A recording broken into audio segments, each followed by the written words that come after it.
رونے والا پتھر۔ حضرت عیسیٰ ابن مریم جو بنی اسرائیل کی طرف مبعوث ہونے والے نبی تھے، ایک پتھر کے قریب سے گزرے جس کی دونوں طرف سے پانی بہہ رہا تھا۔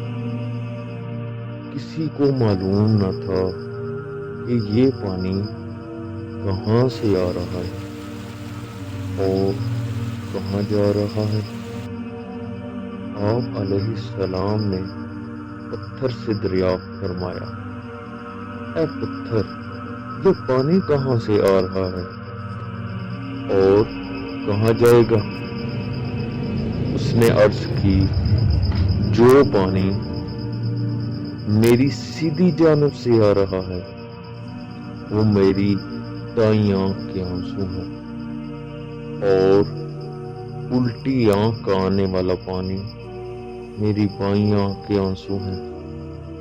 آپ علیہ السلام نے پوچھا، تم یہ آنسو کیوں بہا رہے ہو؟